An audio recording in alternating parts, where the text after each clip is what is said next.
அத நீங்க நம்பினாலும் சரி நம்பலனா கூட சரி, ரித்திகா என் அக்காவா நினைக்கலனா கூட, ஆனா எனக்கு அவ தங்கச்சி. அவ வாழ்க்கை என் கண்ணு முன்னாடி நாசமாகறத என்னால பாத்துட்டு இருக்க முடியாது.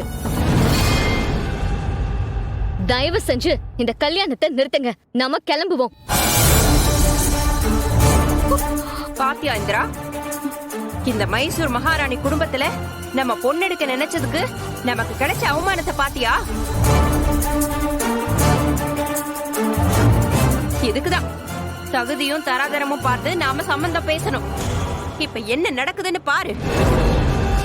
தயவு செஞ்சு சொல்றேன், உண்மை என்னன்னு தெரியாம எங்க குடும்பத்தை பத்தி தப்பா பேசாதீங்க. பாருமா எலி, நானும் ரொம்ப ரொம்ப பொறுமையா இருக்க பாக்குறேன். கபிலன் மேல தப்பு இருந்தா என்ன தப்புன்னு சொல்லிட்டு பேசு. அதை விட்டுட்டு எங்க குடும்பத்தை பத்தி தப்பா பேசாத, அது நல்லா இல்ல சொல்லிட்டேன்.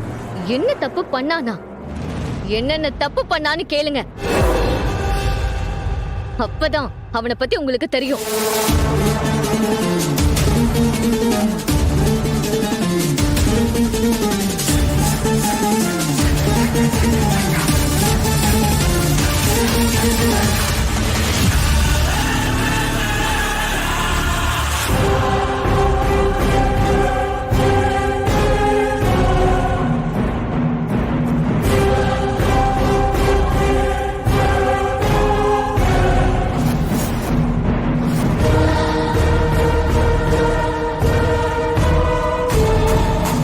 ஏதோ உத்தம புத்திரன் வராரே, இவனை கேளுங்க.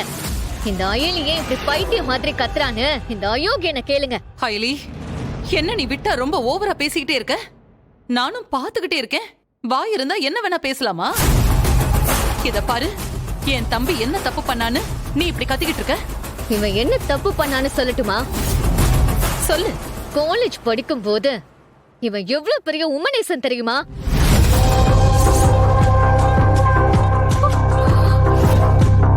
இங்க காலேஜ்ல படிக்கிற அத்தனை பொண்ணுங்களோட வாழ்க்கையிலயும் இந்த கபிலன் விளையாடி இருக்கான். அவ்வளவு ஏன் கிட்டயே இவன் தப்பா நடந்துக்க ட்ரை பண்ணி அடி வாங்கியிருக்கான்.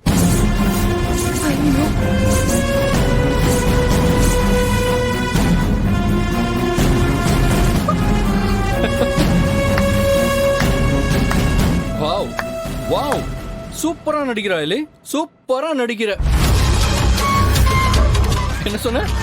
நான் விமனைசரா? எப்படி அயலி இப்படி உன்னால பச்சையா போய் சொல்ல முடியுது?